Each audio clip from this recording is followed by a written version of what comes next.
ॐ ज्ञानतिमिरान्धस्य ज्ञानञ्जनशलाकया चक्षुरुन्मिलितं येन तस्मै श्रीगुरवे नमः। श्रीचैतन्यमनोभीष्टं स्थापितं येन भूतले स्वयं रूपः कदा मह्यं ददाति स्वपदान्तिकं। वन्देऽहं श्रीगुरौ श्रीयुतापदकमलं श्रीगुरून् वैष्णवांश्च श्रीरूपं साग्रजातं सहगण रघुनाथान्वितं तं सजीवं साद्वैतं सावधूतं परिजनसहितं कृष्णचैतन्यदेवं श्रीराधाकृष्णपादान् सहगण ललिता श्रीविशाखान्वितांश्च। हे कृष्ण करुणा सिन्धु दीनबन्धु जगत्पते गोपेश गोपिका कान्त राधाकान्त नमस्तुते। तप्त कांचन गौरांगी राधे वृंदावनेश्वरी विश्वभानुसुते देवी प्रणमामि हरिप्रिये। वाञ्छाकल्पतरुभ्यश्च कृपा सिन्धुभ्यः च पतितानां पावनेभ्यो वैष्णवेभ्यो नमो नमः।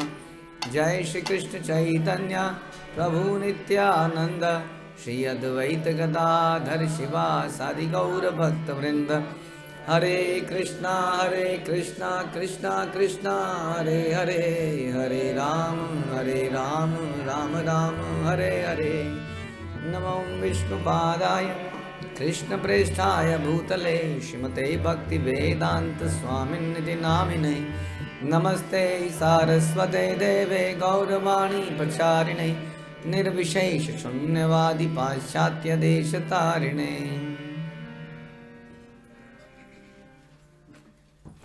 हरे कृष्णा। तो हम लोग कर रहे थे और कर रहे हैं श्री उपदेशामृत, श्लोक संख्या 5वां चल रहा है। और क्या श्लोक है? अलग अलग प्रकार के भक्त, उनके अलग अलग प्रकार की भक्तिमय प्रोग्रेस। हाँ, और इसमें तो मुख्य हमने सुना उत्तम, मध्यम और निम्न। लेकिन वास्तव में कितनी श्रेणियां हो सकती हैं बताइए? एनी आइडिया कितनी श्रेणियां हो सकती हैं?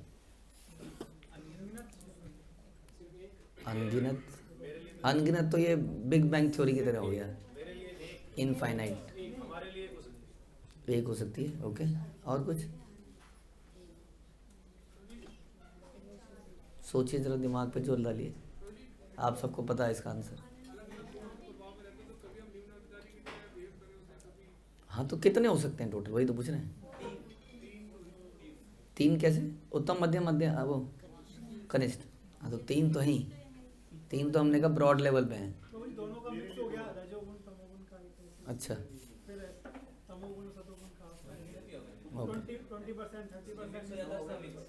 इसका एक टेक्निकल आंसर है, आप लोगों को मालूम है? हाँ, वो तो फिलोसफिकल अच्छा आंसर है। एक टेक्निकल आंसर भी है, आंकड़ों का आंसर है। 5 रस। अच्छा जी, 4 लाख नहीं हो सकते? 4 लाख हो सकते हैं कि नहीं? कैसे? मनुष्य में 4 लाख योनियां हैं, तो 4 लाख चेतना के लेवल है, ये तो कहते हैं हम ना। 4 लाख भी हो सकते हैं इस हिसाब से, ज़्यादा टेक्निकल है। 4 लाख हो सकते हैं एक्चुअली में। हाँ, तो लेकिन 4 लाख में से कुछ निम्न हो गए, जैसे कि प्लेनेटरी सिस्टम कितने हैं बोलो? 14 या 9? किताब में कितने पढ़े हैं? कौन सी क्लास में पढ़ते हैं? 6th में। 6th में बच्चों ने कितने पढ़े हैं? 14 पढ़े?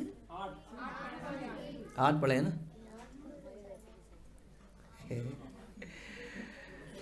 तो 14 है 8 है?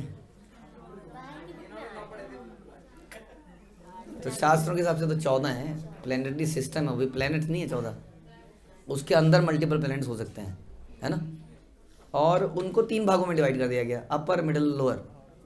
वैसे ही हमने बोल दिया उत्तम अधिकारी, मध्यम अधिकारी, कनिष्ठ अधिकारी। इंटरनली बहुत सारे हो सकते हैं उसमें, हर किसी के अंदर, है कि नहीं? ओके, तो यहाँ पर पेज नंबर 61 में श्रील प्रभुपाद लिख रहे हैं कि दीक्षा के द्वारा मनुष्य में क्रमशः भौतिक भोग के प्रति अरुचि, आध्यात्मिक जीवन के प्रति रुचि उत्पन्न होती है, होनी चाहिए, होती है या होनी चाहिए, और होती नहीं है। ये क्या बात है? दीक्षा बेकार का प्रोसेस का मतलब? हाँ मतलब किसको ग्रैंड कर रहे हैं?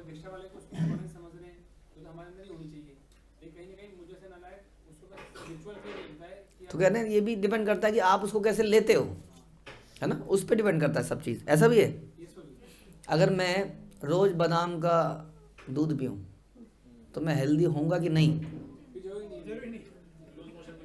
जरूरी नहीं है। तो किस पे जरूरी है फिर? कि हमारी मेंटल हेल्थ कैसी है, हम उसको कैसे लेते हैं, है कि नहीं, उस पर डिपेंड करेगा। तो वैसे ही हर चीज़ का ही होता है। तो दीक्षा मिल गई, उससे होना चाहिए भौतिक भोग के प्रति अरुचि और आध्यात्मिक जीवन में रुचि, ऐसा लिखा है, होना चाहिए, ऐसा होता है लिखा है। वो तो कह रहे हैं होता है ही होता है, होता है मतलब होता है, लेकिन नहीं हो रहा है तो मतलब क्यों है? क्योंकि हमने कभी उसको इतना ज़्यादा सोचा नहीं उस बारे में, ले लिया, सोचा नहीं कि कितनी बड़ी जिम्मेदारी है, या मैं अब कहाँ पहुँच गया हूँ, मैं क्या हूँ, अब मेरे ऊपर एक स्टैंप लग चुकी है, वो हूँ आई एम। हाँ, ऑल तो दीक्षा के पहले ही कई लोग तो इतने सीरियस होते हैं, वो पहले ही इतने जिम्मेदार बन जाते हैं, अपने आप को इतना रिस्पॉन्सिबल मान लेते हैं। जैसे ही ये तिलक लगाते हैं वैसे ही, हाँ, जैसे ही स्पाइडरमैन अपना मास्क लगाता है तुरंत डिफरेंट पर्सन बन जाता है, बन जाता था। तो वैसे ही जैसे हम तिलक लगाएं, ये हमारा मास्क है, तिलक लगाते ही हाँ एकदम से कोई परिवर्तन होना चाहिए अंदर से। Now I am devotee. मैं ऐसा कुछ नहीं कर सकता कि कोई देखे और बोले ये क्या कर रहे हैं आप, ऐसा होना चाहिए। और आई होप तिलक आपको हमेशा लगाना है, या कंठी पहनते ही आपको ऐसा लगना चाहिए। ऐसे नहीं है यहाँ से कंठी है और यहाँ से क्या जा रहा है अंदर, शराब गुटखा अंदर जा रहा है, नहीं, हाँ जा नहीं सकता है, जाना नहीं चाहिए कायदे से। वो जिम्मेदारी है, आपने उस जिम्मेदारी को लिया है, तब जाके क्या होगा, ये पैदा होगा जो लिखा है इसमें, भौतिक भोग के प्रति अरुचि हो जाएगी और आध्यात्मिक जीवन के प्रति रुचि हो जाएगी। तो अगर भौतिक भोग के प्रति अरुचि हो जाएगी तो जीवन अरुचिकर नहीं हो जाएगा, आनंदमय हो जाएगा। आप कह रहे हैं कि खाना जब बेकार लगने लगे तो जीवन बढ़िया हो जाएगा, खाने में कोई टेस्ट नहीं आ रहा है,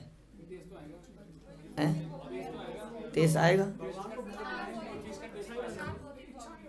प्रसाद भौतिक भोग नहीं है, ओके, प्रसाद भौतिक भोग नहीं है। और अरुचि, रुचि कैसे आएगी फिर आपके जीवन में? सिंप्लिसिटी हैप्पीनेस लाती है, मतलब कार में जाने के बदले टांगा गाड़ी में जाना हैप्पीनेस लाएगा हमारे। अच्छा, ओके, भगवान की सेवा में लगा देंगे, भगवान के लिए, ओके।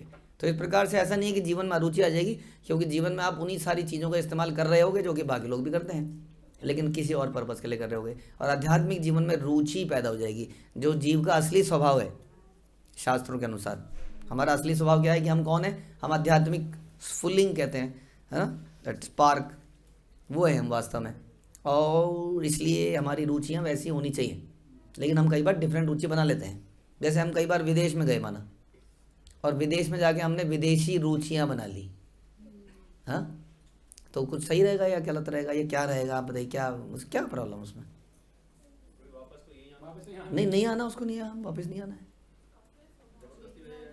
नहीं आना उसको, है नहीं, वीज़ा लग गया भैया, ग्रीन कार्ड, ये कार्ड, वो कार्ड, जो था सब बन गया उसका। नेचुरल मतलब जी मेरे स्वभाव, हाँ नहीं, अमेरिका से क्या मतलब उसका? हमने तो कहा कोई इंडियन था और उसने अमेरिकन लतें आदतें बना ली, आप कह रहे हो नेचुरल स्वभाव, क्या मतलब? तो प्रॉब्लम है या नहीं है? हम तो ये बात ही नहीं कर रहे भौतिक संसार की, हम तो सिंपल कह रहे हैं कि इंडियन आदमी है और अमेरिका में चला गया और उसने वैसी आदतें पाल ली, हम तो ये क्वेश्चन पूछ रहे हैं। भौतिक अध्यात्म की बात कहाँ करी हमने? ना, that is not the point, इसका नथिंग टू डू विद आध्यात्मिक डिस्कशन। हम तो भौतिक डिस्कशन कर रहे हैं, तो उससे क्या मतलब रहेगा इंडिया का? जैसे क्या, थोड़ा समझाने का प्रयास कीजिए ना। भाषा सीख जाएगा वो, क्या बात कर रहे हैं? ओहो जी, अच्छा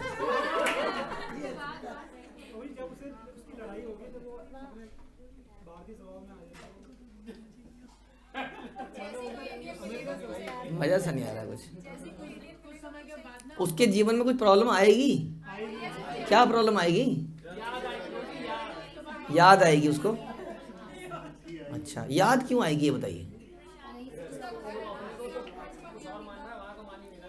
थोड़ा और ढंग से बताइए ना, बात तो ठीक है, फिर वही अलग हो गया, जड़ हो गया। अरे प्रैक्टिकल चीज में ऐसे बताते हैं हम आपको, एग्जाम्पल से समझाइए ना। देखिए बड़ा सिंपल सा एग्जाम्पल देते हैं, पता नहीं क्या बता रहे हैं,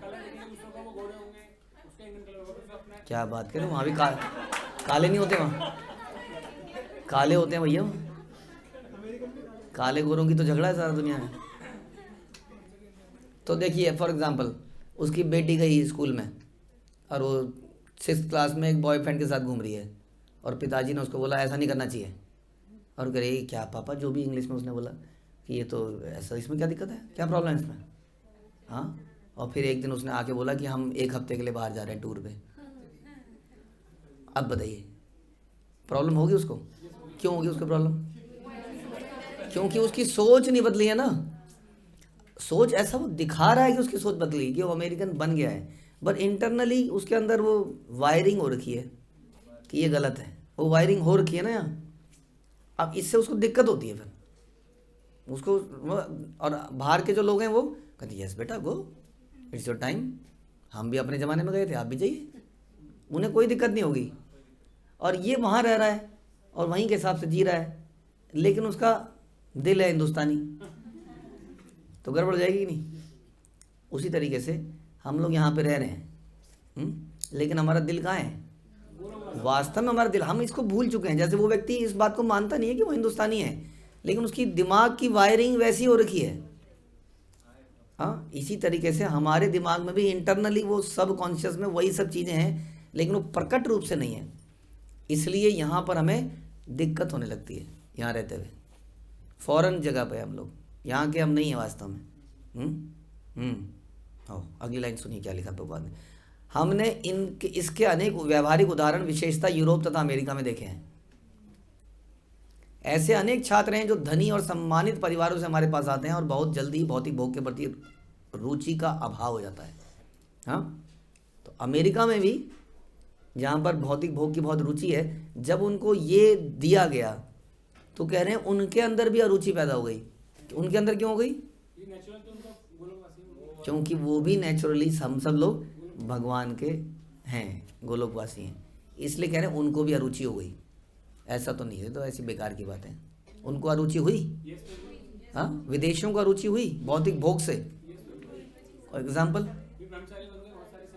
ब्रह्मचारी बन गए, सन्यासी बन गए 20-20 साल में, 19 साल में, 15 साल में, हाँ 20-25 साल में सन्यास ले लिया उन्होंने, सब छोड़ दिया। बताइए, तो ये उसका एग्जाम्पल है। तो उन्हें अरुचि कैसे पैदा हुई? क्योंकि उन्हें आध्यात्मिक रुचि जैसी उनको मिली, तब उनको समझ में आया कि ये जो रुचि हम लोग ले रहे थे ये इतनी टेस्टी नहीं है, इसमें इतना आनंद नहीं है। किस में इतना आनंद नहीं है? भौतिक भोगों में, जिसके लिए हम लोग अपने ज़िंदगी को पूरा लगा देते हैं वास्तव में। ये बता रहे हैं। यद्यपि वे अत्यंत धनी परिवारों से आते हैं, तो भी उनमें से अनेक ऐसे जीवन दशाओं का स्वीकार करते हैं जो बहुत सुखदायी नहीं है। बड़े रईस घरों से आए हैं।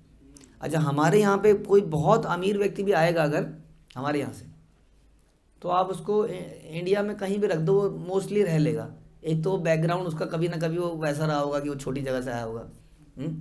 और अमीर भी यहाँ पे आएगा तो माना वो फर्स्ट क्लास लेगा ट्रेन में, लेकिन ट्रेन का स्टेशन कौन सा होगा? स्टेशन वही होगा, तो वो देखेगा वही सब चीज़ें। अब वो फ्लाइट में बिजनेस क्लास में भी आएगा तो लाइन लगी होगी या तो उसमें भी धक्का मुक्की करके वो बिजनेस क्लास में बड़ा ध्यान से स्लोली चल रहा होगा, तभी पीछे से एक आदमी आएगा, धक्का मारेगा और फिर वो कहेगा टिकट नहीं है आपके अंदर, फिर वहाँ कुछ बहसबाजी होगी। हाँ कि तू क्या समझता है, तू इसमें है बिजनेस क्लास में, तो ये है यार वो। तो ऐसे एक्सपीरियंस उसको जगह जगह पर होते रहेंगे, करोड़पति को भी। हाँ, एक आए बाहर का आदमी और वो भी बाहर का धनी आदमी, उसके बाद वो इंडिया में आ जाए।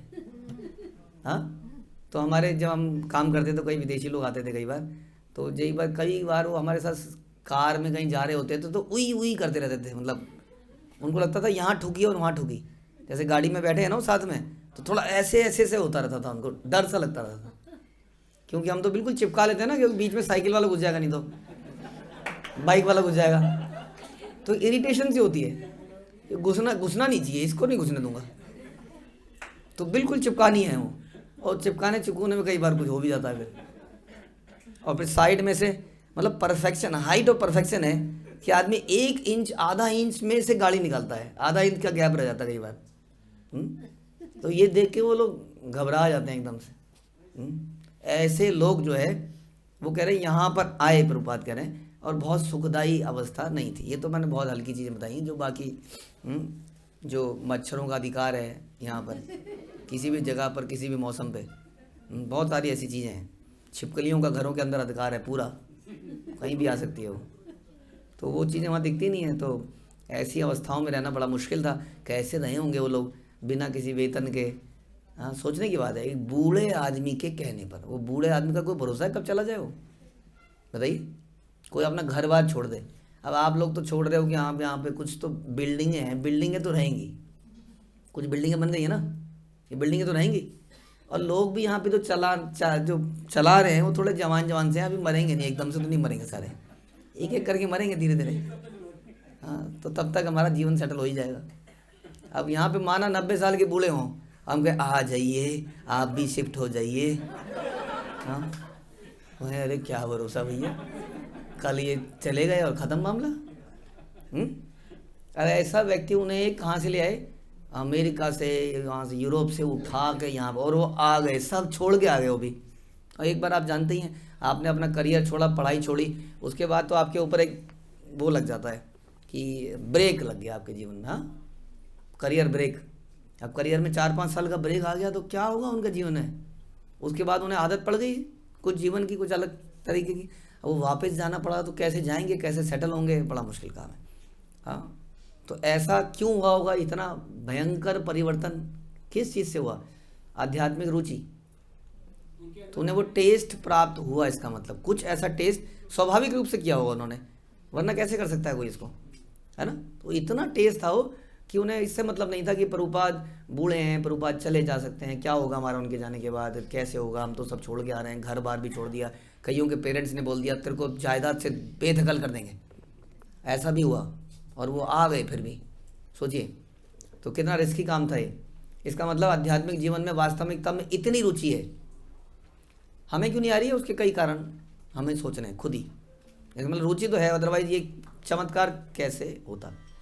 निस्संदेह वे कृष्ण के लिए कोई भी जीवन दशा स्वीकार करने के लिए तैयार रहते हैं, यदि वो मंदिर में रह सकें तथा वैष्णव की संगति कर सकें, जो अभी हम वैष्णव सॉन्ग में भी सुन रहे थे। कि सबसे बड़ी उपलब्धि यही है कि वैष्णव के साथ रह के, उसने लिखा है, नरोत्तम दास ठाकुर कह रहे हैं, तो उसकी साधना है, नहीं तो उसकी साधना ही नहीं है, बताओ। हाँ, ये सुना आपने भजन में, कह रहे उसकी साधना ही नहीं है। जो वैष्णव के साथ नहीं है अगर, तो उसकी साधना ही नहीं है, वो तो बेकार है। तो ये कह रहे हैं प्रभुपाद कि यदि वो मंदिर में रहने को उनको मिल रहा है, वैष्णव की संगति मिल रही है, तो ये करने को वो तैयार हो रहे हैं। जब कोई भौतिक भोग के इसी प्रति इस प्रकार उदासीन हो जाता है, तब वह गुरु द्वारा दीक्षा पाने के योग्य बन जाता है। This is the expectation. क्या एक्सपेक्टेशन है कि भौतिक भोगों के प्रति उदासीन मतलब समझते हैं आप, अरुचि कह लीजिए, एक प्रकार इनडिफरेंट। मिले तो ठीक है, नहीं मिले तो ठीक है, ऐसा जीने के लिए इतना जरूरी है उतना, तो वो वास्तव में दीक्षा पाने के योग्य बन जाता है। और हम पहले ही चर्चा कर चुके हैं, ये कोई उदासी का विषय नहीं है, अरे ये करना पड़ेगा क्या, ये खुशी का विषय। यही हम इतनी देर से चर्चा कर रहे हैं। अदरवाइज वो लोग कैसे यहाँ पर आते, बिना रुचि के वो लोग क्यों आते, वो तो जानते ही नहीं थे कि कृष्ण कौन है। वो जानते नहीं थे दीक्षा विक्षा क्या होता है, कुछ नहीं मालूम उनको इस बात का, लेकिन उन्होंने ऐसा कर दिया। हाँ, हम लोग दीक्षा के लिए कुछ भी कर देते हैं, मिलते ही कुछ भी नहीं करते हैं। और उन्होंने दीक्षा का आइडिया ही नहीं है कि दीक्षा होती क्या है। हाँ, उनको मतलब ही नहीं इस चीज़ से। वो प्रभुपाद के उस रुचि प्राप्त करके परम दृष्टवा निवर्ते थे, ये सब उन्होंने कर दिया। आध्यात्मिक जीवन में प्रगति करने के लिए श्रीमद् भागवत की संस्तुति है, तपसा ब्रह्मचर्येण शमेन च दमेन च।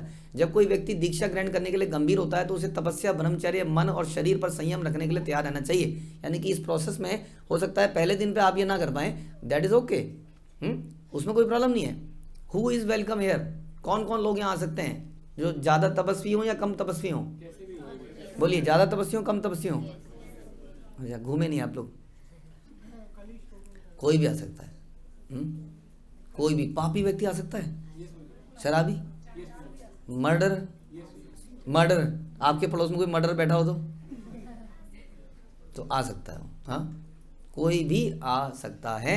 लेकिन अगर कोई आ रहा है तो धीरे धीरे हो सकता है, स्टार्टिंग में नॉट इफ नॉट अर्ली, उसको लेटर ऑन क्या क्लियर हो जाना चाहिए कि यहाँ पर आने का पर्पस है मन पर, शरीर पर संयम करना और उसको भगवान में लगाना, एकमात्र ये पर्पस। नहीं तो उसको फ्यूचर में डिससेटिस्फेक्शन होगी। ध्यान रखिए, दूसरों के बहकाव में आके आपने अपना लिया इस प्रोसेस को और आपने समझा ही नहीं कि यहाँ पर तो हायर टेस्ट की बातें हो रही हैं, उसको लिया जाए।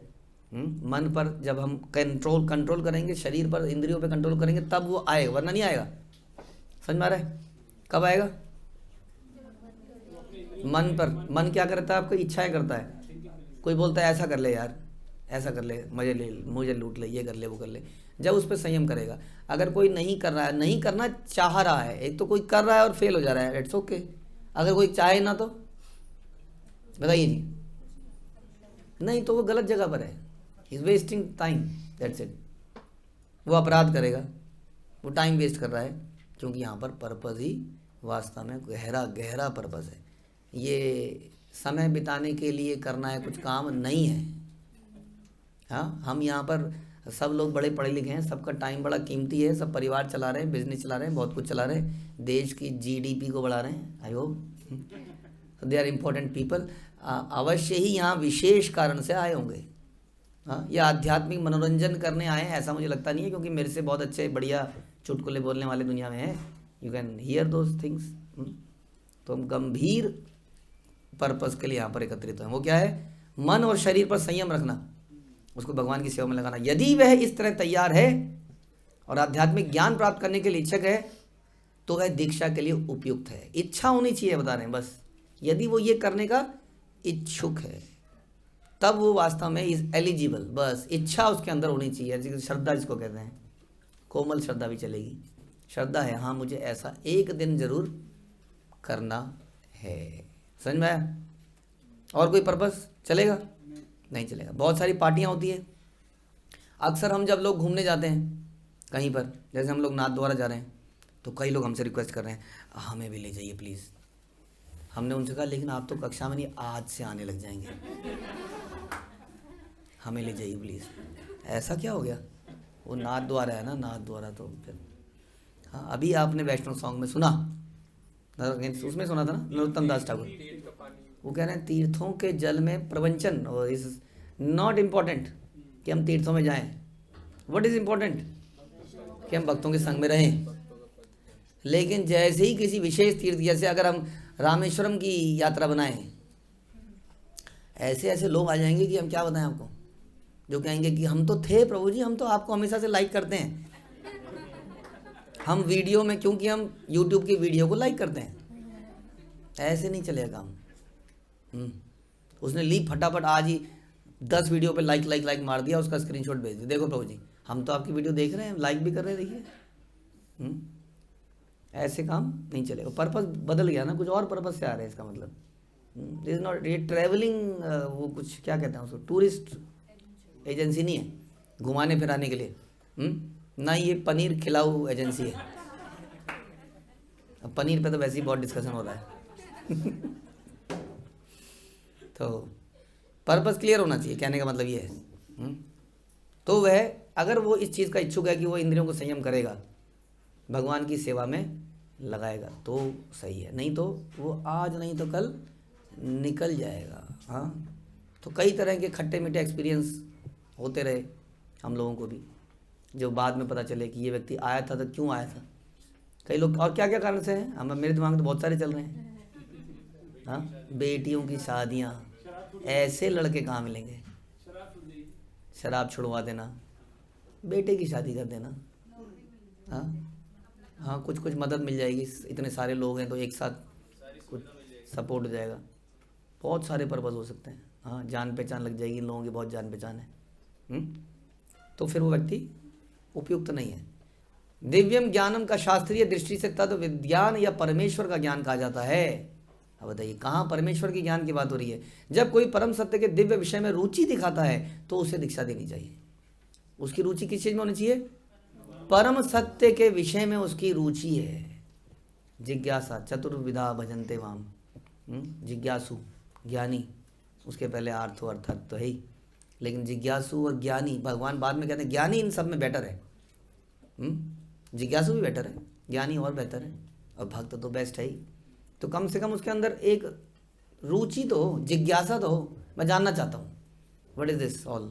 हाँ, और मेरी रुचि है इसके अंदर, बस। तो कहना है अगर उसके अंदर ऐसा है तो he is eligible, that person is eligible. इस चीज़ में रुचि होनी चाहिए। क्लियर है? इस चीज़ में नहीं होनी चाहिए कि ये लोग एक जैसी साड़ियाँ पहन के कैसे नाचती हैं, कितना अच्छा ग्रुप है, हम भी इसमें चलते हैं। कई बार इन चीज़ों से अट्रैक्शन हो जाती है थोड़ी सी। हम भी कहीं गए थे, अभी कहाँ गए थे हम, पुष्कर, तो वहाँ पर जब माताएं ऐसी कर रही थी तो कुछ माताएं अट्रैक्ट हो गई, हाँ तुम्हारा कौन सा ग्रुप है, हाँ आप बुरा मत मानना लेकिन मुझे शादी करानी है। करानी है अपनी अपनी करानी है ना, अपनी बात। This is the real incidence I am telling, the real incidence. ऐसा हो जाता है, अट्रैक्शन किसी और चीज़ में हो जाती है। दिस एंड नथिंग, कोई और पर्पज़ नहीं होना चाहिए, नहीं तो डिससेटिस्फेक्शन होगी। आज आपको लगेगा कितना बढ़िया है, लेकिन कल हो सकता है वो फेल हो जाए वो चीज़, क्योंकि आप कुछ एक्सपेक्टेशन है वो फेल हो सकती है, बिल्कुल हो सकती है, क्योंकि फोकस ही नहीं उस पर। कस्टमर केयर पे फोकस इतनी ज़्यादा नहीं है। Devotee care is very important, but devotee care ना, उसको डिवोटी बनना पड़ेगा ना, तभी तो केयर होगी। और डिवोटी केयर सबसे पहले कौन करेगा? कृष्णा करेंगे, बेस्ट केयर करते हैं वो, उनसे बढ़िया केयर कौन कर सकता है? उनके डिवोटी की केयर योगक्षेम माम्यम। तो एक्चुअली में आप सबका कौन है केयर टेकर? कृष्ण है। इसलिए नेवर कंप्लेंट, यहाँ पर ये क्यों नहीं मिला, यहाँ पर ये क्यों नहीं हुआ। हाँ, because nobody can care like Krishna. अगर कृष्ण आपकी केयर नहीं कर रहे हैं तो फिर मेरे को लगता है कि शायद केयर के एलिजिबल नहीं है। कोई और कैसे करेगा उसकी केयर, जिसकी केयर भगवान नहीं कर रहे, because we are devotee of Krishna. तो ultimately Krishna has to take care. अब आपको कृष्ण की केयर में कंप्लेंट है बेसिकली, अब क्या करें बताइए? कृष्ण की केयर में कंप्लेंट है, कंप्लेंट रजिस्टर करनी है कि नहीं? नहीं? एनी सजेशन, क्या कहते हैं वो, फीडबैक? हाँ, फीडबैक लिंक, सजेशन लिंक, बताइए बताइए। वो स्टार देते हैं ना, how satisfied you are, please rate us. हाँ, तो कृष्ण को कितना रेट करेंगे आप? वी आर नॉट हैप्पी, हमारे जीवन में बहुत समस्याएं चल रही हैं, डिस्पाइट कि हम लोग चैंटिंग कर रहे हैं, डिस्पाइट कि हम लोग भक्ति कर रहे हैं, थिंग्स आर नॉट मूविंग, ठीक नहीं हो रही हैं। क्या रेटिंग देंगे आप 5 में से भगवान को? मन तो कर नहीं रहा है देने का। तो द थिंग इज कि कृष्णा अल्टीमेटली केयर कर रहे हैं, वो उनकी केयर पे आपको डाउट नहीं होना चाहिए कायदे से। Whatever is caring, he is the best, सुहृदम सर्वदेही नाम। तो इसलिए यहाँ बता रहे हैं कि श्रीमद् भागवत में भी बताया गया, तस्मात् गुरुम प्रपद्येत जिज्ञासु श्रेय उत्तमम। जब कोई सचमुच ही परम सत्य के दिव्य ज्ञान में रुचि रखे तो उसे आध्यात्मिक गुरु के पास जाना चाहिए। कुछ दिन पहले हमने फिर देखा, एक कार के पीछे नई चीज़ लिखी हुई थी, सब कुछ तेरा है।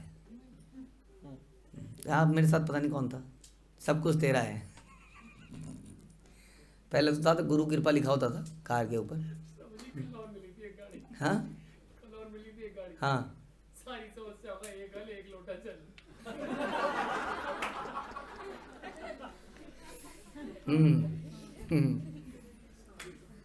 कोई धुएं में निकालता है, कोई पॉट में निकालता है परेशानियों को। यस, जब परेशानी आती है टॉयलेट में भागता है ना आदमी, और उसके बाद निकल आता है तो थोड़ी देर के लिए तो उसको सारे संसार से रिलीफ मिल जाता है, थोड़ी देर के लिए। धुएं में भी ऐसे होता है। तो गुरु के पास किस लिए जाना चाहिए? एसिडिटी को दूर करने के लिए। फिर किस लिए? हाँ, जब परम सत्य के दिव्य ज्ञान में वो रुचि रखे, उस रुचि के लिए उसको गुरु के पास जाना चाहिए, ऐसा प्रभुपाद कह रहे हैं।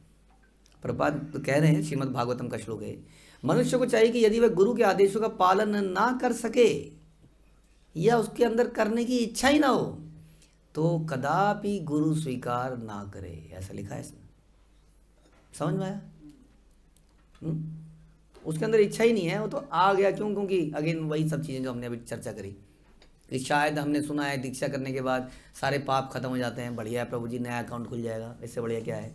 हाँ, पुराने मैंने लोन लिए थे, उनकी वसूलीकरण कई जगह से हो रही थी। अब ये कोई नई स्कीम आई है गवर्नमेंट की, सारे पुराने लोन ख़त्म करके नया अकाउंट खुलाओ।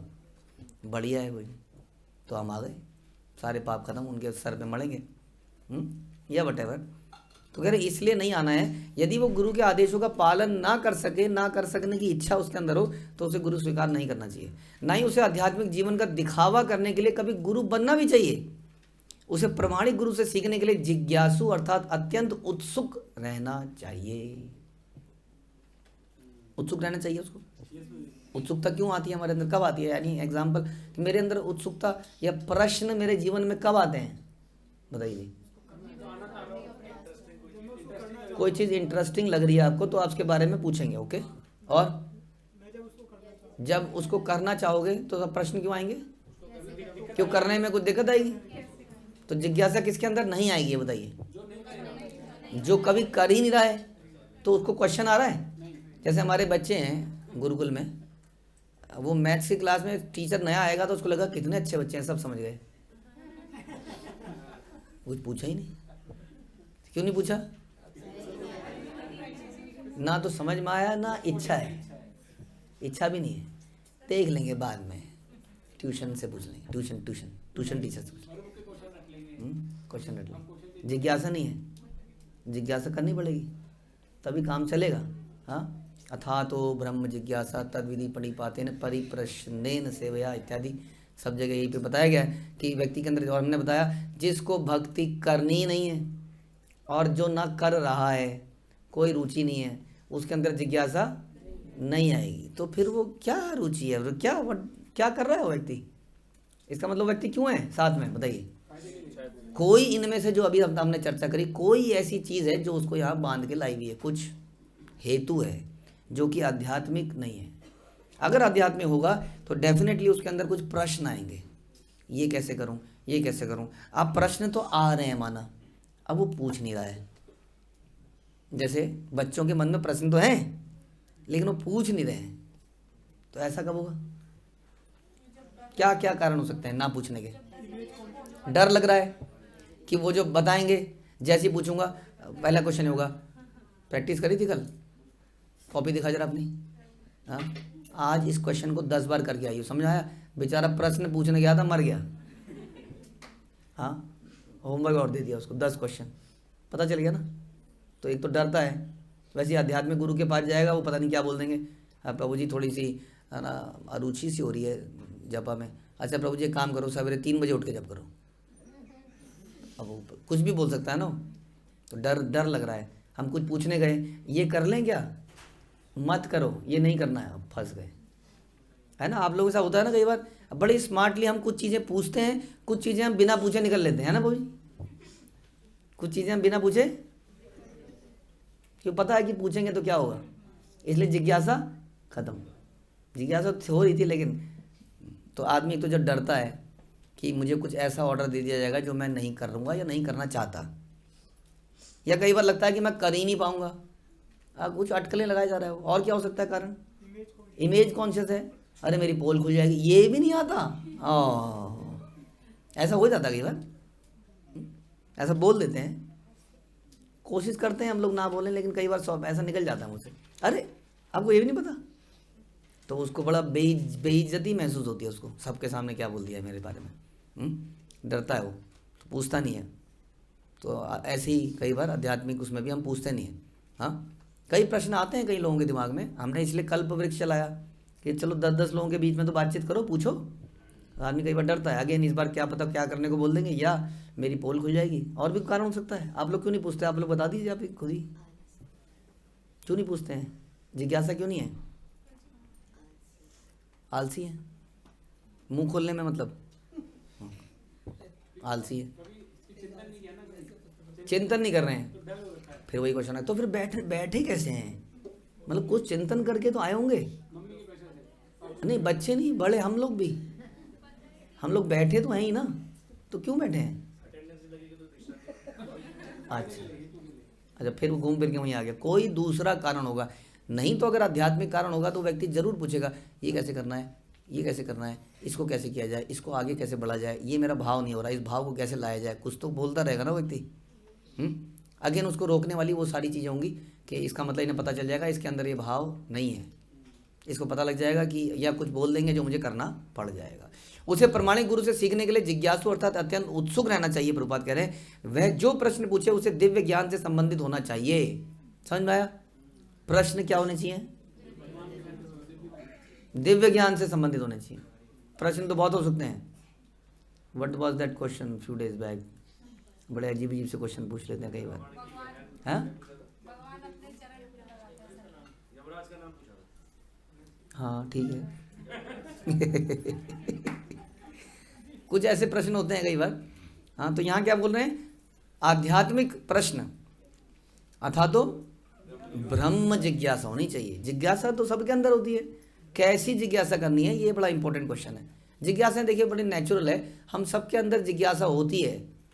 हाँ, कैसी जिज्ञासा होती है? प्रभु जी ये जो पीछे आपके है ना, ये दीवार तो ऐसे है, ये दीवार ऐसे है, तो इसके पीछे है क्या? खोखला है या मतलब ऐसे है या खोखला है या मतलब क्या है इसके पीछे? होती है ना जिज्ञासा। हाँ, ये जो लॉकर है ये ऐसे अलमीराज, ये इसके पीछे क्या है? वो जो ऊंचा सा पहाड़ है उस पहाड़ी के उधर क्या है? क्या है पहाड़ी के उधर? एक और पहाड़ी है। जिज्ञासा लेकिन होती है। हाँ, जो दिख नहीं रहा है उसको क्या देखें, यहाँ पर क्या है? हाँ, कुछ जैसे कुछ दो माता जी घर में थी और बहू खाना बना रही थी, तो उन्होंने कुछ ऐसे बोला और दोनों हंस दी। अब इसके अंदर जिज्ञासा क्या क्या क्या क्या हुआ? जिज्ञासा चल रही है, बड़ी बेचैनी हो रही, क्या हुआ क्या हुआ? होती कि नहीं? और नाम सुनाई दिया गया, तो ऐसी जिज्ञासा, बहुत सारी जिज्ञासा होती है, निरंतर हमारे अंदर जिज्ञासा होती है जानने की। तभी तो इतने साइंटिस्ट लोग, इतना रिसर्च, हाँ वो पीएचडी बना दिया, वो एक पूरा कोर्स ही बना दिया, गवर्नमेंट पैसे देती है। बताइए, रिसर्च करो, सोचो, रिसर्च करो, सोचो। जिज्ञासा, लेकिन इनमें से कोई भी जिज्ञासा ब्रह्म जिज्ञासा नहीं। जिज्ञासु श्रेय उत्तमम, हमें भगवान संबंधित जिज्ञासाएं करनी चाहिए, दिव्य जिज्ञासाएं करनी चाहिए, क्योंकि वो हमें जन्म मृत्यु के परे में लेके जाएंगी, नहीं तो दोबारा पैदा करेंगी। इसलिए सब सोचिए जरा इस बारे में, राइट? कि क्वेश्चन पूछना अच्छा बात है, लेकिन बेमतलब में पूछना बेकार बात है। कुछ प्रश्न पूछने के लिए प्रश्न पूछना, समझ में आया? तम का अर्थ है इस भौतिक जगत का अंधकार और उत का अर्थ है दिव्य। समांतर लोग संसारी विषयों के प्रति जिज्ञासा प्रकट करने में अधिक रुचि लेते हैं। हाँ, ठंड बहुत आ रही है और नेचर्स की कॉफ़ी थोड़ी महंगी है। कॉफ़ी कैसे बनाते हैं माता जी? घर में कॉफ़ी कैसे बनाते हैं? वो उसका व्हाट इज़ दैट, नेचुरल खाने बनाने वाला जो भी है वो सात्विक, उसकी वो वाली रेसिपी। जिज्ञासा है, अच्छी बात है। होती है कि नहीं जिज्ञासा? कितनी जिज्ञासा होती है? आदमी कितने घंटों बात करता है, ये कैसे, ये ऐसे, पहले भूनना है बाद में भूनना है, ये करना है वो करना है, इसके साथ क्या मैच करेगा, ये मैच करेगा कि नहीं मैच करेगा, यहाँ क्या मिलता है, डिस्काउंट कहाँ मिलेगा, ये क्या मिलेगा। जिज्ञासाएँ जिज्ञासाएँ बहुत जिज्ञासा होती है। तो ये बता रहे हैं कि अधिकतर लोग ऐसे विषयों में जिज्ञासा रखते हैं, लेकिन आध्यात्मिक चीज़ों में जिज्ञासा नहीं रखते हैं। वो क्या बताया था, वो ददाती प्रतिगनाती, वो हाँ कुछ था, मतलब था कुछ, हो गया ना वो तो। अब तो आगे चल रहे हैं ना हम, उत्तम अधिकारी और कुछ अधिकारी था, पता नहीं कौन सा अधिकारी, जीडीए का अधिकारी। तो यहाँ की जिज्ञासाएं पता नहीं कहाँ मर जाती हैं। किंतु जब किसी की यह रुचि जाती रहती है और वह दिव्य विषयों में रुचि लेने लगता है, तो वह दीक्षा दिए जाने के लिए पूर्णतः योग्य है। समझ में आया? जिसकी ऐसी जिज्ञासाएं अब आ रही हैं आध्यात्मिक, और भौतिक जिज्ञासाएं वो दबा रहा है, क्या करूँगा जान कर। जैसे हमारे कई बार लोग बोलते हैं जी के थोड़ा कम पढ़ा रहे हैं अब। तो वही बात आई थी घूम के, जिज्ञासा। ये वाली जिज्ञासा, क्यों ये वाली जिज्ञासा तो आई नहीं, अब क्या करें। Nobody is asking any question, right. प्रभु जी हम जब भगवान के धाम में जाएंगे तो वहाँ पर क्या हमें खेलने के लिए क्या क्या मिलेगा, खाने के लिए क्या क्या मिलेगा। वो कह रहे पता नहीं। तो पूछा क्यों नहीं आज तक? फिर पूछा कपड़े कौन से पहनोगे, कपड़ों में प्रेस कौन करेगा, वहाँ पे नहाने के लिए गर्म पानी मिलेगा? हाँ पता नहीं। हाँ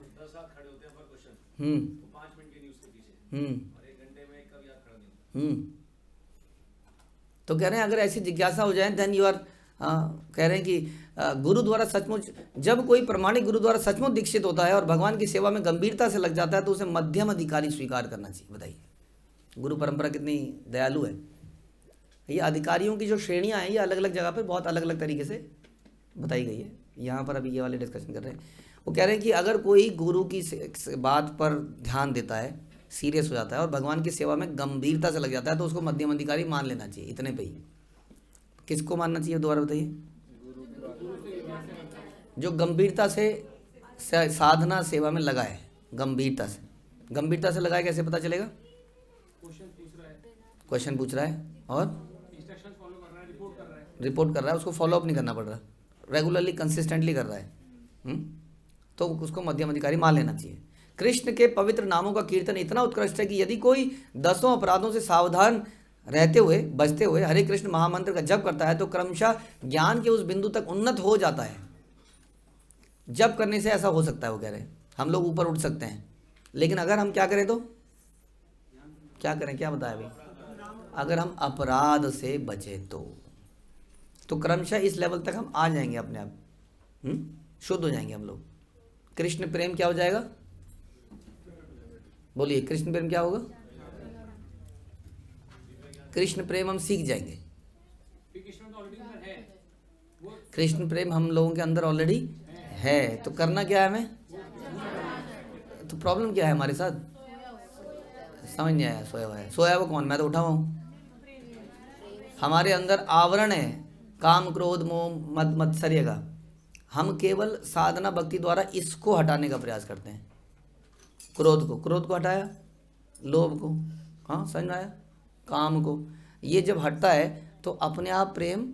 इसलिए जो लोग कहते हैं हमारे यहाँ रागानुगा भक्ति नहीं सिखाई जाती, हमारे यहाँ गोपी भाव नहीं सिखाया जाता, तो ये सिखाने की जरूरत है कहाँ? जरूरत किस चीज़ की है? अनर्थ को हटाने की। अनर्थ को हटाने के लिए क्या लेक्चर होने चाहिए? अनर्थ निवृत्ति के। लेकिन तभी समझ में आया क्यों बार बार फॉल्ट फाइंडिंग। हाँ, गोपी के बारे में बताइए। उस गोपी ने क्या कहा? गोपी रुवाचा, क्या बोला? वनों में क्या किया? रास नृत्य कैसे किया? कुछ बताइए। यही बस, हाँ, अनर्थ अनर्थ अनर्थ, जन्म मृत्यु। समझ में आया प्रभुपाद ने क्यों सिखाया सब? बार बार क्यों बोला? क्यों बताइए? क्योंकि हमें केवल इसी को हटाना है, बाकी प्रेम तो ऑलरेडी है। हम लोगों की एक स्थिति है, ध्यान रखिए, हम लोगों को कुछ बनना नहीं है। जैसे हम कई बार बताते हैं, अच्छा बताइए, आप बताइए, आपको दास्य भाव लेना है या साख्य भाव लेना है या वात्सल्य भाव लेना है या माधुर्य? बताइए कौन सा? इनमें से कौन सा? बोलिए। कुछ क्वेश्चन आंसर नहीं देते। हाँ जी, माधुर्य, साख्य, वात्सल्य, दास्य।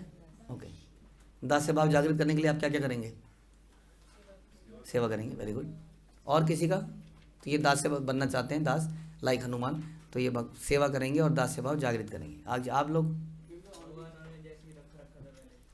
ये पता नहीं क्या बोल रहे हैं हम लोग। और कोई बताइए जी, कौन सा भाव? माधुर्य। तो माधुर्य के लिए क्या करेंगे आप जागृत करने के लिए? वो बनेंगे जो बने थे हम। क्या बने थे हम? गौरी बनेंगे। मैं वृंदावन जाऊंगी। क्या है? मैं वृंदावन जाऊंगी, लौट के ना आऊंगी, सखी लौट के ना आऊंगी। हाँ, तो क्या प्रॉब्लम है इसमें? हमें गोपी नहीं बनना है, हमें दास भी नहीं बनना है। हम तो ऑलरेडी कुछ हैं, वहाँ से हमें किसी तरह से गिर गए, वहाँ से हम वहाँ जाएंगे तो वहीं पे फिट हो जाएंगे जाके उसी जगह पर। तो हमें करना क्या है? अनर्थों को हटाना है। उन्होंने हमें दबा रखा है यहाँ पर। अनर्थ ऐसे हटते हैं, ऐसी डिस्कशन से हटते हैं, हम श्रवण कीर्तन से, साधना भक्ति से। इसलिए साधना भक्ति ज़रूरी है, केवल अनर्थ हटाने हैं और कुछ करना नहीं है। इसलिए बहुत ज़्यादा आवश्यकता नहीं है। हम लोग फिर भी ये लेक्चर क्यों सुनते हैं फिर इस तरह के? क्योंकि हमें एटलीस्ट वो रिमाइंड होता है कि ऐसी कोई जगह है, वहाँ पर ऐसे रहते हैं लोग, इस प्रकार का वहाँ वात्सल्य है, इस प्रकार का वहाँ पर साख्य है, माधुर्य है, ऐसी जगह है वो। मुझे क्या करना है? हमारे आचार्यों ने बाद में बोला, स्वरूप सिद्धि की चिंता मत कीजिए, don't worry about it, you will get it. आप केवल भगवान की सेवा कीजिए, क्योंकि सेवा सभी में कॉमन है, सभी रसों के अंदर वो सेवा कॉमन है। इसलिए सेवा भगवान की करते रहिए और अनर्थों को हटाते रहिए, दैट्स इट। ये कह रहा है काजल। इसलिए कह रहे हैं कि आप सब जप कीजिए। जो व्यक्ति इस ज्ञान को प्राप्त कर ले, उसका नव दीक्षित भक्तों के द्वारा अत्यधिक सम्मान होना चाहिए। उसे यह भली बात जान लेना चाहिए कि निरपराध भाव से भगवान नाम का कीर्तन किए बिना वह कृष्ण भावनामृत में प्रगति करने के योग्य पात्र नहीं बन सकता। समझ में आया? हमको सबको ये जान लेना चाहिए भली भांति कि निरपराध भाव से भगवान नाम का कीर्तन किए बिना, जप किए बिना हम आगे नहीं जा पाएंगे। क्लियर है? यहाँ कोमल श्रद्धा से कनिष्ठ जन क्रमे क्रमे तेते हो भक्त सोई बे उत्तम। जिसकी श्रद्धा कोमल और अदृढ़ हो, दृढ़ ना हो, अदृढ़, वह नौसिखिया कहलाता है। ये दूसरा व्यक्ति बता रहे हैं। इसकी श्रद्धा क्या है? दृढ़ नहीं है, कोमल है, नौसिखिया है। इसलिए अगर हम कहें कि हम सीनियर हैं, पुराने, तो हमारी श्रद्धा कैसे होनी चाहिए? दृढ़ होनी चाहिए। लेकिन इस विधि का क्रमशः पालन करते हुए प्रथम श्रेणी के भक्त के पद तक ऊपर उठ जाएगा यदि वो इसका पालन करेगा तो। उसकी श्रद्धा क्या होनी चाहिए? धीरे धीरे दृढ़ होनी चाहिए। हाँ, ये नहीं होना चाहिए कि 5 साल बाद भी वो यही प्रश्न पूछ रहा है। हाँ, कि यमराज जब आते हैं नीचे उठाने के लिए किसी को, तो उस वक्त कौन से कपड़े पहने होते हैं उन्होंने? किस तरह के कपड़े पहने होते हैं उस वक्त? किस तरह का हंटर होता है? मतलब कुछ भी पूछा जा सकता है ना। कौन से वाहन में आते हैं वो?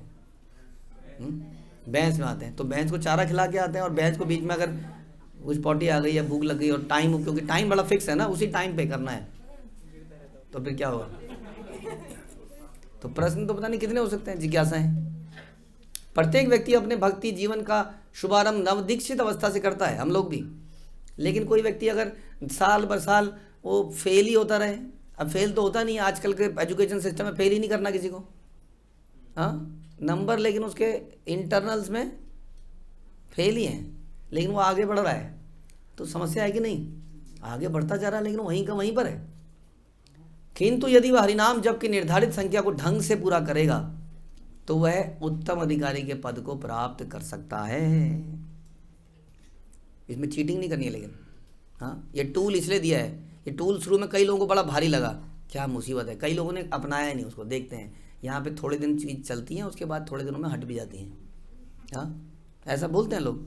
हाँ, हमने यहाँ पे नेचर्स का, प्राकृतिक चीज़ों का दुकान खोली, कई लोगों ने बोला अरे अभी बंद हो जाएगी। यहाँ तक कि सब्जी वालों ने भी बोला अरे नहीं बंद हो जाएगी। ऐसा हो जाता ना कई बार। तो कई लोगों ने सोचा, लेकिन फिर चलता रहा। फिर डंडा भी आया, इधर से फ़ोन आया, उधर से फ़ोन आया। फिर कईयों ने कहा ऐसा नहीं कर सकते, हम नहीं कर सकते। फिर कईयों ने बोला हमारे तो सारी रेड होती हैं। मुझे कई लोगों ने आज अब बताते हैं, कह रहे हैं प्रभु जी अब समझ में आ रहा है क्या डिफरेंस है। हमने पहले बड़ा निरुत्साहित रूप से इसको स्वीकार किया, लेकिन अब समझ में आ रहा है कि ये कुछ कर रहा है हमारे साथ। एटलीस्ट आप कह सकते हो कि ये भगवान का चिंतन तो नहीं कर रहे हैं, ये तो नहीं कर रहे हैं, वो तो नहीं कर रहे हैं। आप बताइए, कोई भगवान का चिंतन ना करे और केवल यही फोकस करे कि उसकी रेड हो जाए या ग्रीन हो जाए, तो क्या वो भगवान के धाम में जाएगा? क्यों जाएगा बताइए? क्यों नहीं कर रहा ना? वो भगवान का चिंतन कर ही नहीं रहा हो, वो केवल ये देख रहा है कि उसकी रेड कैसे ना हो। मजा नहीं आया आपके जवाब में? लेकिन भगवान का चिंतन नहीं किया माता जी।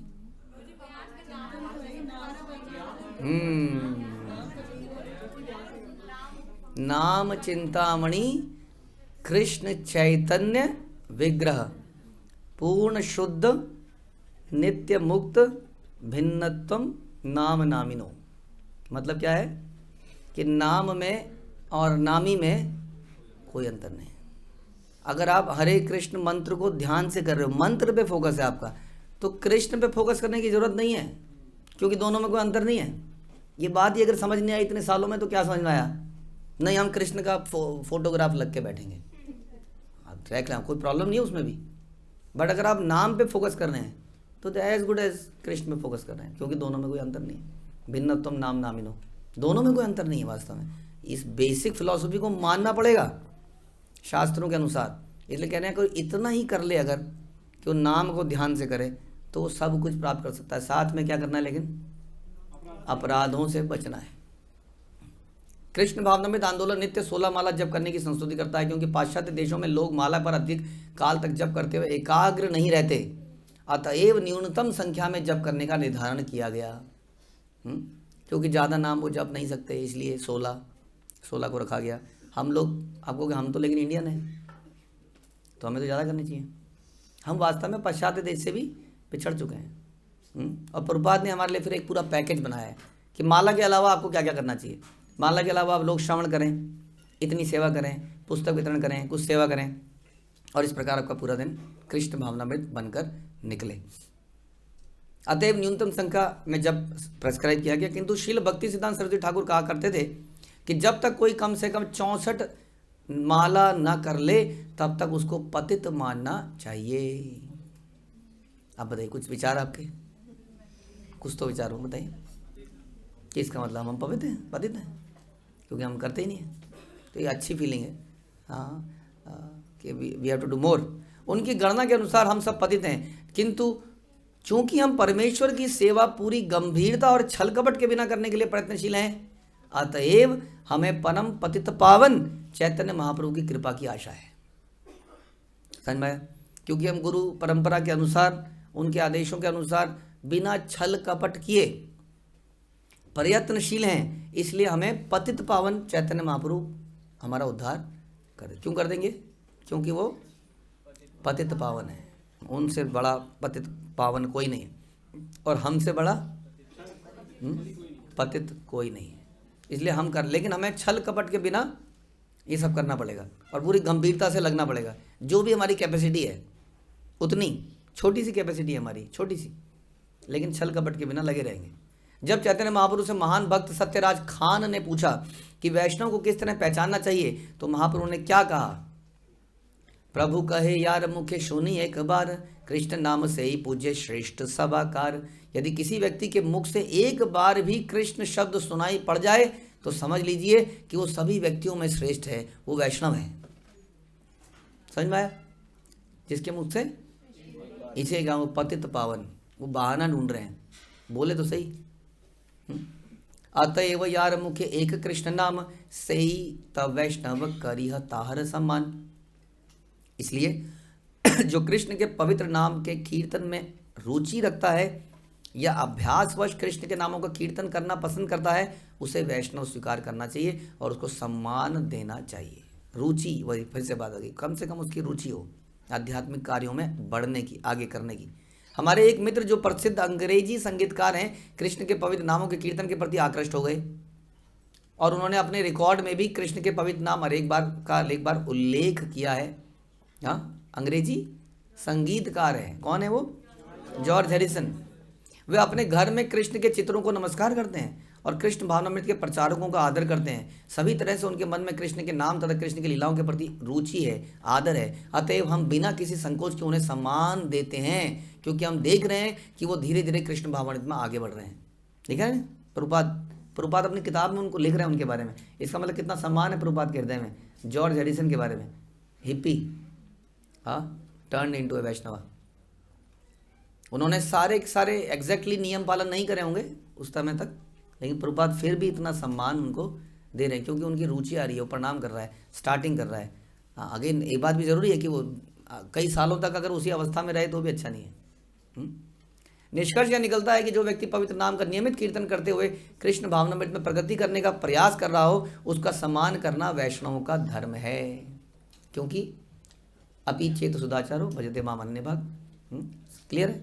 क्षिप्रम भवति धर्मात्मा, क्योंकि वो जल्दी ही अगर वो ऐसी दृढ़ अवस्था में बना रहेगा तो एक महान वैष्णव बन जाएगा। इसलिए उसका सम्मान कब करना है? जब वो महान वैष्णव बन जाए। पहले से ही करना पड़ेगा।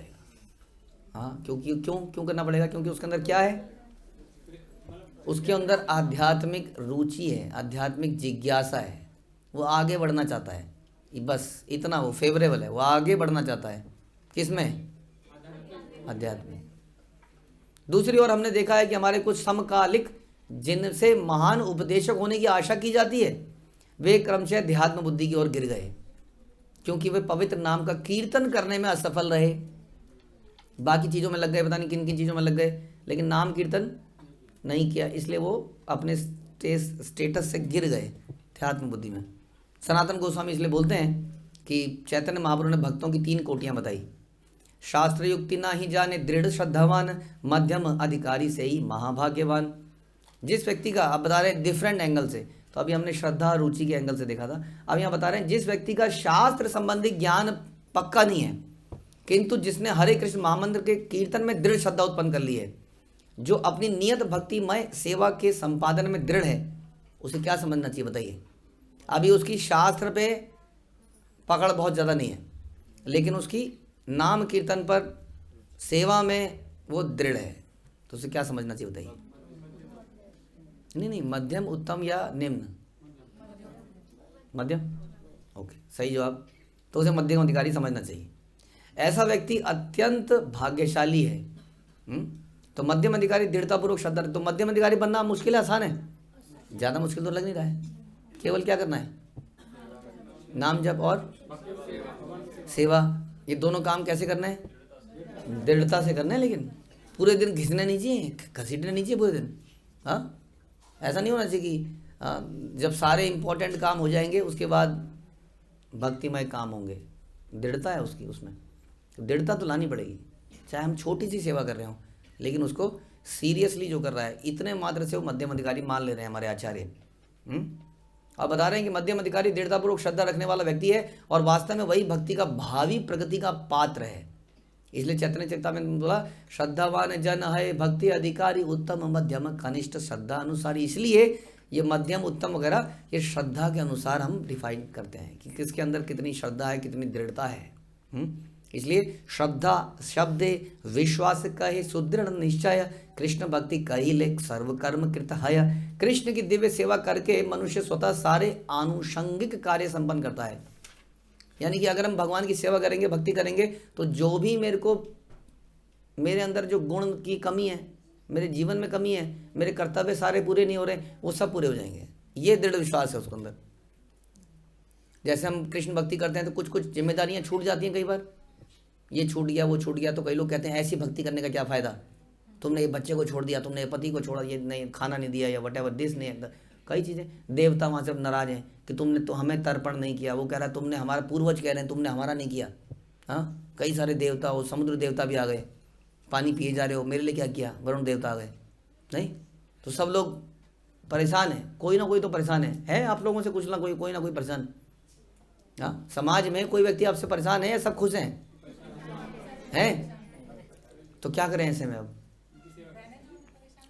तो ये कह रहे हैं कि यदि कोई दृढ़ता से भगवान की सेवा कर रहा है तो उसको ये विश्वास होना चाहिए कि धीरे धीरे सब कुछ सेटल हो जाएगा by the mercy of Krishna. अगर मैं कृष्ण भक्ति करता रहूं, अगर मैं जड़ में पानी डालूं। अच्छा बताइए, आपने मुरझाई हुई पत्ती को देखा? जड़ में डालते ही वो पत्ती खड़ी हो जाती है कि नहीं होती है। It takes time. वो धीरे धीरे पानी जाता है, धीरे धीरे जाता है, धीरे धीरे जाके धीरे कुछ घंटों बाद आपको दिखेगा पत्ते खड़े हुए। पेड़ में भी ऐसा होता है। तो समाज में भी ऐसा होगा, आपको तुरंत चाहिए, दैट इज अ प्रॉब्लम। आप देखेंगे जो व्यक्ति दृढ़ता से, शालीनता से भक्ति करता रहता है, आप देखेंगे धीरे धीरे जो उसने बिगूड़ा था ना इधर उधर, वो आप देखोगे धीरे धीरे सब सेटल होता रहता है। वो है आपके साथ जो बिगड़े हुए रिश्ते होते हैं धीरे धीरे लॉन्ग रन में, अरे ब्रह्मचारियों से भयंकर उनके माता पिता, उनके गांव वाले नाराज हो जाते हैं। कई सालों बाद हमने देखा कि वो अब खुश हैं, 10-10 साल बाद, और दे आर हैप्पी। हाँ, बढ़िया हो गया, ब्रह्मचारी बन गया।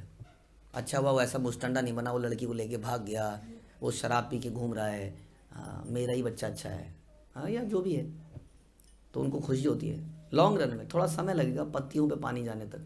तो जिसको ये दृढ़ विश्वास है कि केवल भक्ति में सेवा करते रहने से सब कुछ ठीक हो जाएगा, वो दृढ़ विश्वास कहलाता है। श्रद्धा अर्थात कृष्ण में विश्वास, कृष्ण भावनामृत का शुभारंभ है। श्रद्धा का अर्थ है प्रबल विश्वास।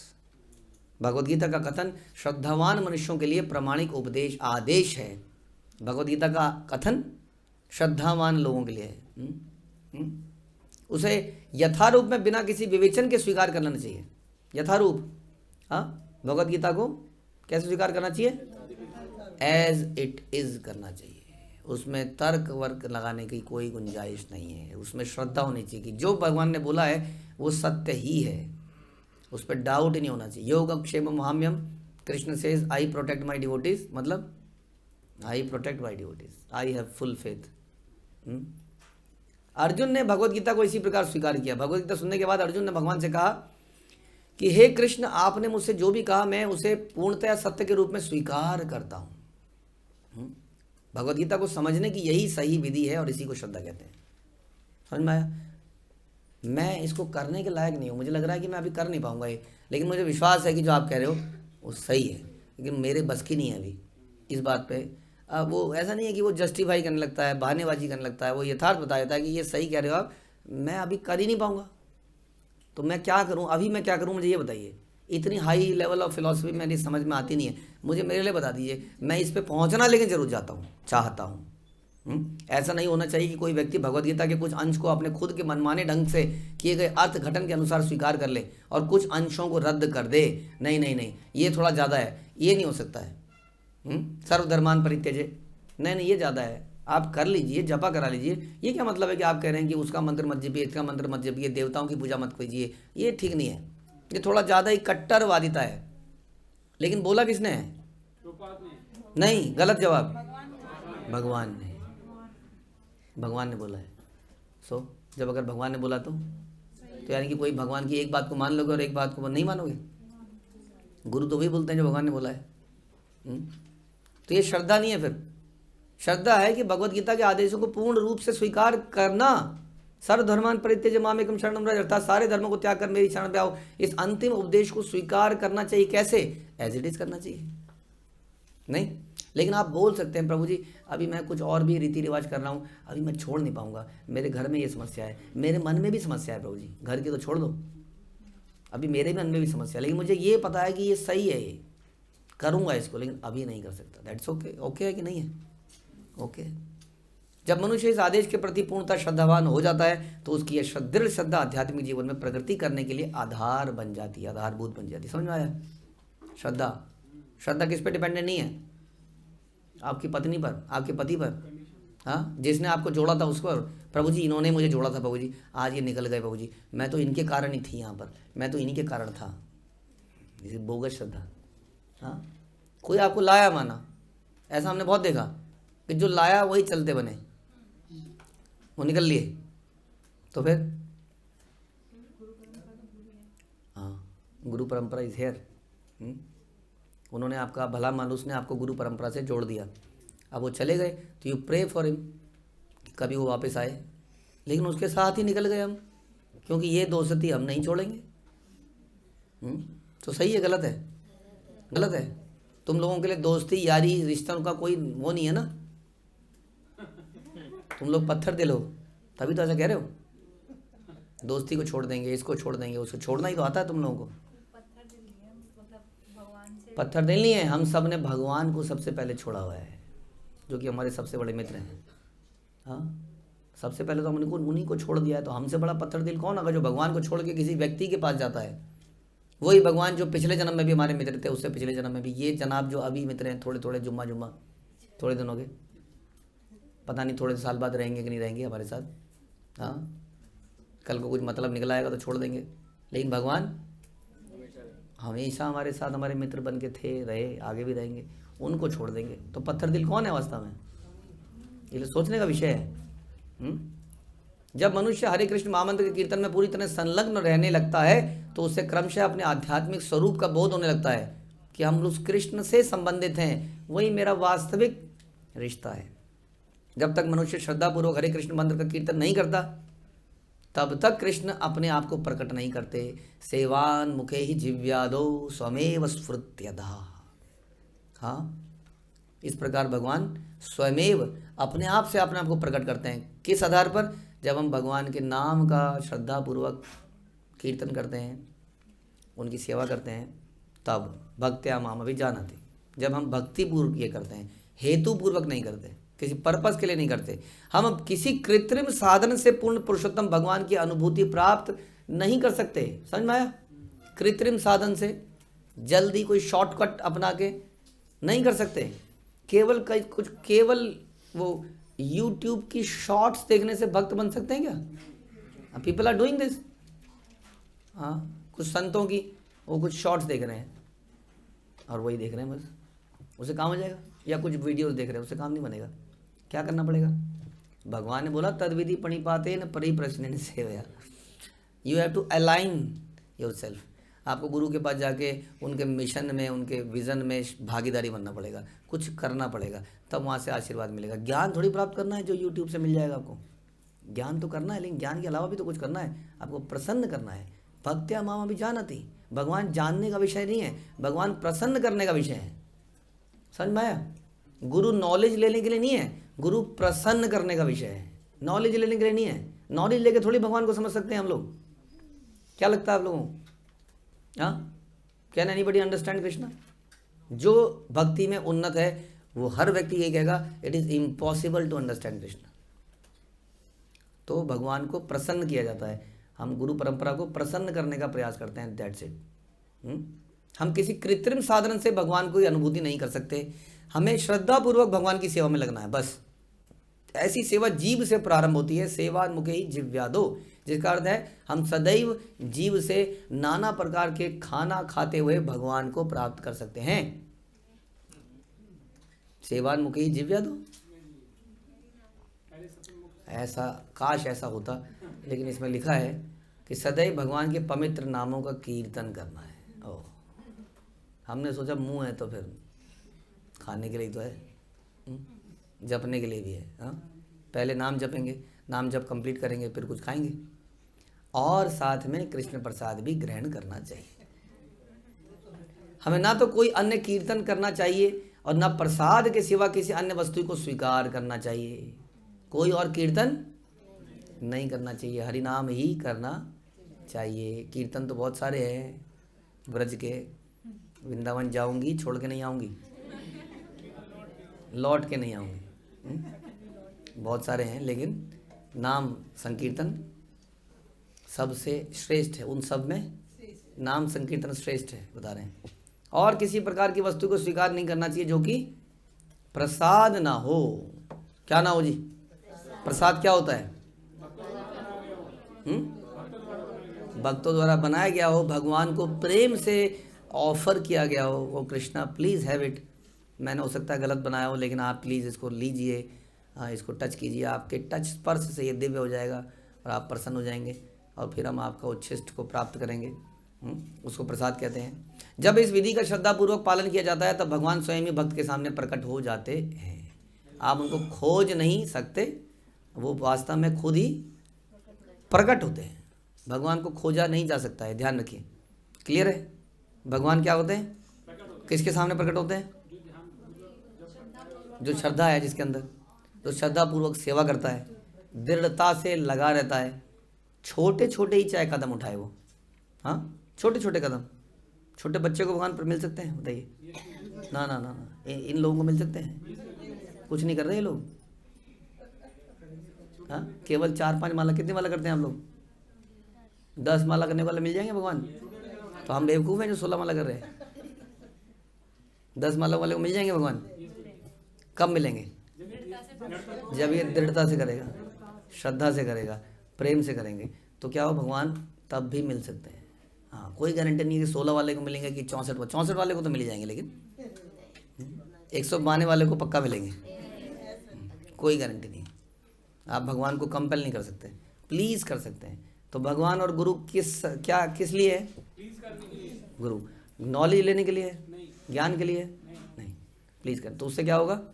उससे वो प्रसन्न होकर आशीर्वाद देके, यस्य प्रसादाद भगवत प्रसाद, उनकी कृपा से भगवान की कृपा प्राप्त होती है। टेक्निकली चीज़ों को करते रहने से काम बनेगा नहीं, ऐसा इसमें बताया जा रहा है। हरे कृष्णा। श्रील प्रभुपाद की जय, श्री उपदेशामृत की जय।